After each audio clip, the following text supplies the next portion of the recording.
Hey there, folks. I'm back. Just ate some papusas. Those were delicious. Um, Back after watching the direct of 923. That was that was certainly a direct. I loved it. I actually thought it was over average. If I remember correctly, I was mostly getting off the end of the start of my career. And honestly, I've been thinking about how to do this, how to structure this. Because there's no way I can actually get every story unless I'm kind of asked. No way to tell the actual entire story without kind of just rambling on here and there.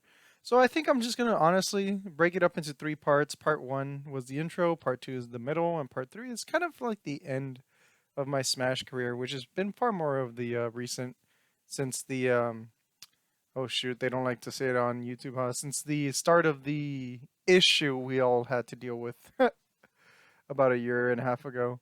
Um, so I'm gonna go ahead and get to the middle of it. Some things I didn't note that should be obvious to anyone who knows me is that I played Little Mac. I played Little Mac for a while. Shoot, I've gone to regions where people know me as, oh, he's the good Little Mac from that region. Because apparently that's a thing that spreads. But yes, I played Little Mac for almost my entire career. And then in Ultimate, I learned how to play Palu 2 and a couple other characters. But for the most part, I've just played Little Mac. Should be noted that I started with Smash 4 if that wasn't obvious, and then went on to Ultimate. And that's kind of where it still is. Ultimate is still the biggest game. Um, and obviously there's Melee. I just never started on Melee, never played Brawl. I've played all these games, just not competitively. So yeah, after I got a little bit of recognition over there in Black Wolf, I honestly, most of the time and most of my weekends were spent literally just upgrading, getting better, traveling a lot. I I really wish I took a survey or something and got to just write down how many people I brought into the scene because I honestly feel like shoot, when I have a hobby, you know about it. Like if anyone's on the Discord, they know of my hobbies. I I kind of just shoot those off to everyone. Um, so a big part of the middle of my career, and especially towards the end of it, was just going around, meeting new people, playing way more because I just wanted to get better. I mean, I'm under the mindset that if you want to get better, you actively do it, or you just need to shut up. I mean, I that may be a little bit harsh, but a lot of people need to hear it. So a lot of people they say they want to get better, and I don't really understand that. Like if you want to get better, it's going to be an active decision, and then you're going to be looking at tape, and then you're going to be looking at situations, and then you're going to be looking at what your character can do, and it's this whole shebang, right? And so if you really want to get better, it's going to be very apparent who actually wants to get better. If you're spending the time, you got to put in a lot of time, you got to put in a lot of effort, watching a lot of stuff, noting your own gameplay. A lot of people will say they want to get better, and then they just end up not playing, or they will play a lot, but then they don't look at ways to improve, etc., etc. I mean, you could play 1,000 hours, and that's equivalent to 10 hours of good training. Again, I'm gonna ramble here because that's actually a big thing of mine. Is that I did want to get better a lot, so I went over and saw a lot of new people, and got to meet a lot of new people and go to different places. And yeah, throughout this time, I would get pretty good results. I mean, it would be very rare if I wasn't in top eight in general. In all of Smash 4, Smash 4, I was pretty good. Towards the end of Smash 4 and about the middle of it, you'd see a lot more players coming in and being much better in general. You'd see players like Taylor, who put in a bunch of hours, got much, much better, and he was taking a bunch of Sunkins at one point. You saw Sebastian come in. Sebastian at the time, and I mean, in general, is one of the best I've ever seen as a complete package. Like his complete package is one of the best I've ever seen. Towards the end, you saw Peace get better. That was much more towards the end. You saw Peace get much better. He would play a lot and he would travel a lot. And again, this isn't like it was magical to each of these players who did get better. You could look at one and see that at the start they probably did suck, except for Sebastian because fucking he's amazing, I guess.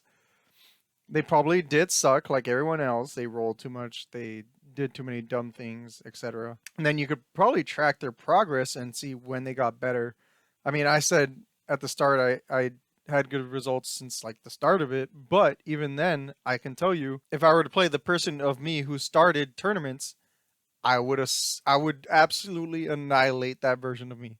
Like that person was relatively good, but I would just absolutely dominate that person. So you can really track the progress of people who want to get better and see if they actually do. And it's very apparent. And so throughout the middle of my career, I would just be playing a bunch. Event 52, which then transitioned into Smash at Sunken because I believe Eric just didn't have the time or didn't want to run it anymore. I believe he was just a little bit older than me. And so I can understand that if you're just a little bit older, you got eventually you got responsibilities that take up your time and you just can't do it anymore. Like at some point I don't expect Taylor to be wanting to run it if we go back in normal person, and at some point people just have to take over because we can't do it anymore. So from there I was playing at Smash and Sunken. I have a couple of those under my belt. Smash at Sunken is roughly where you start seeing people get much more interested because we were starting to get a much larger base. We were starting to get a much larger base of people over time. I mean, at first we weren't getting much, and they even had to cancel some Smash at Sunkens, I believe. And we would get maybe 6, 8, 10 people regularly. But slowly and surely, I mean, after a lot of promotion through all of us, I mean, we all did go out to the community and talk about it and just kind of get new people in it. We would start seeing like 12, 15, 18, and now right before, the issue we're all in, you could see probably anywhere between 20 being the norm, 20, 25, even 30. I mean, shoot, it wouldn't be crazy to call 30. We've maxed out a couple times, and that's giving a lot of credit to everyone in the community, including Taylor, who ran it all the time, and just a bunch of other people that brought hype and brought new skill levels and showed people that there's still more to improve on. So really, it was just a really big effort for Central Washington. I don't want to really tie it to one single person. Obviously, Taylor gets a lot of credit. Um, Top players get a lot of credit, but it is it was a lot of effort in the Smash 4 days through the community to kind of build up what we have now. I'll shout out, by the way, to the Ground View boys, always coming over to Tri Cities, padding the numbers, if you will, and honestly bringing a lot of talent, bringing a lot of enthusiasm to the game. Um, Pleasure always playing with those dudes. So shout out to them for always, like every weekend, being there.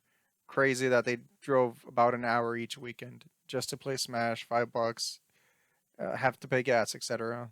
Shout outs. I would see a lot more players get better. Relatively speaking, a lot of us were probably in the 5 to 10 range, with 1 through 3 being very clear, and then 4 to 5, and then being just a tiny step above everyone else, but below the top 3 or 4. But essentially, it wasn't anything super crazy skill wise, and I would just have a bunch of fun finding. Like every week, I'd try to talk to people, try to get them to play 8-player Smash after the tournament's done, because that's a load of fun. And one of the funniest parts is the people that just want to super strictly train, and it's like, dude, we trained all week, or if you were training, you were probably training all week at least.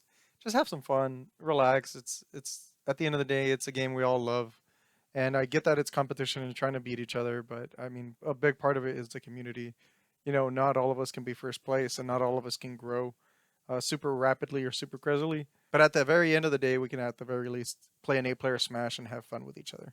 A couple things to note during this time is that Siwa and Iwa were technically the same thing, but there was a big rift.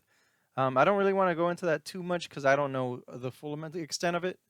Um, I do know that essentially a lot of Seawall players felt disrespected when going to Iwa, in terms of in terms of seeding, in terms of just general how they viewed us, kind of as a lesser region. And probably all of them won't say that, especially now, but just at the time, definitely felt that. And so we eventually split off into Siwa, and we kind of just mostly did our own thing from then on out. We traveled to Iwa a couple times just as a group for fun, but for the most part, we were much more about sticking to Central Washington and growing it, and kind of just playing the tournaments that were much more local, or kind of just giving back to the people who came to us, like going to Grandview tournaments or going to Yakima tournaments or wherever. Just people that came to us, it was much more about going to them and playing with them and kind of growing their scene too, or trying to help them and just growing as a community. I mean, honestly, a lot of my middle career, other than players getting better and me just naming off a bunch of names, was growing the community with all the other players that help grow the Tri-Cities community. As a player, my care for the game would come and go at this point of my career, because I had already achieved a lot of what I wanted to achieve, and a lot of people knew me from around the regions, and so it was much more about just having fun and like looking around. Obviously, no matter what, at the end of the day, I still have a competitive mindset and I have a competitive heart, and I think if you're a competitive player, that is just something that can never be taken away from you. At the end of the day, you want to win. You want to prove that you were better than last week. That drive and that heart, and just extinguish it. It will eventually go to something else, or you know what I mean? But even with me wanting to get better, it was much more about like, hey, I want to talk to this new person, or hey, I want to bring this new person in. I remember in Smash 4 and Ultimate, I don't remember the exact time frame, but I would love going to like WSU and bring in new players and trying to beat them. And that's where I met Jesse and Jason. Well, actually, Jason. I've known him for a while, but when I knew him really when he came back from his Seattle trip and all that, and he got better. And then I remember at some point in my Ultimate career going to CBC and bringing in players like Julio and reigniting the flame for Trent and bringing in players like Psyker and just a lot of people to at least see what the Smash community was about. And honestly, I think that if you aren't, really gunning for the top spot, or if you have players that aren't really doing well, just remember at the end of the day, if you really want your community to grow, which is beneficial to everyone, you get more competition, you get more practice, you get more players coming in. If you want that to grow, I mean, just go out and talk to people, man. Just have fun with people. I know as a group in general, Smashers aren't the most social types, but I swear, man, everyone loves talking about something. All of us are gamers. I mean, you could, at the very end of the day, just talk about, hey, what's your character? Why'd you pick them? What games do you like? What else do you play? And you'll see that. I mean, people lighten up and they joke around, and I love Siwa at the end of the day because we have one of the most homey areas to play in. Everyone is really, really cool with each other. Honestly, if it wasn't for that and obviously my competitive mindset, I would not have lasted in this game as long as I did. Like, if you really think about it, this game is a complete time sink. To get really, really good at it, you have to spend a lot of time researching, a lot of time developing your own skills, a lot of time watching videos, a lot of time going to tournaments, a lot of time that could be dedicated to something else. And we love it, and we love coming back to it. We love to see hype plays. We love to talk to other people. We love being in big tournaments with people that we know, or people meeting new people that play our character, or just things like that. Like, the community is fantastic. The community that we have built is fantastic, and I love it. I love it. I can't say enough about how much praise I give Siwa for how much fun I've had over the years. So I know these aren't as personal stories. I touched on some that people kind of wanted to hear, but I wanted to mostly to talk about what I did in the middle of my career once I got to a skill level that I found was appropriate. Even though I was obviously always pushing my skill, at some point, if you aren't trying to gun for the first place, or if you have other things coming, I mean, there has to be a better reason. There has to be a better reason to play Smash or just meet up with everyone. And to me, that was the community. Honestly, I loved joking with people. I loved just playing 8-player Smash. I love bringing in new people, and I can't say enough about this era of my time in meeting new people and just making a lot of memes, making a lot of dumb videos, and just enjoying my time with them. I can't say enough that I love Siwa being a prominent role and a prominent character and growing it. Obviously, this is washing over a lot of events and a lot of time, but this is generally how the middle of my career was.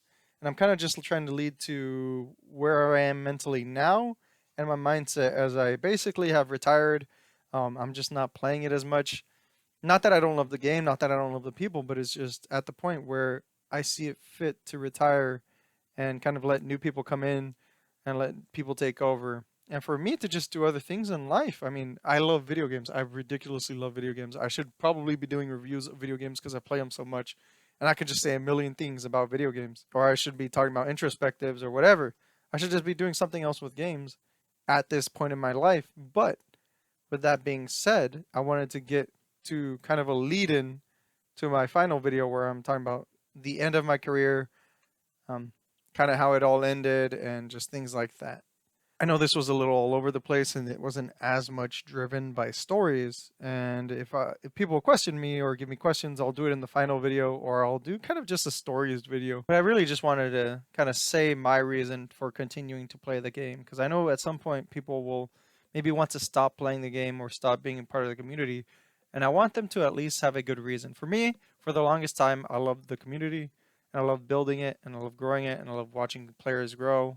I love coaching players. Shoot, I didn't even talk about that, but I'll just pounce on that in the next video because I did a lot of coaching towards the end of my career. It wasn't so much for me at that point about learning and growing, but it was just much more just all the intangibles that a lot of people don't talk about. Anyways, I hope you enjoyed and take it easy. Peace.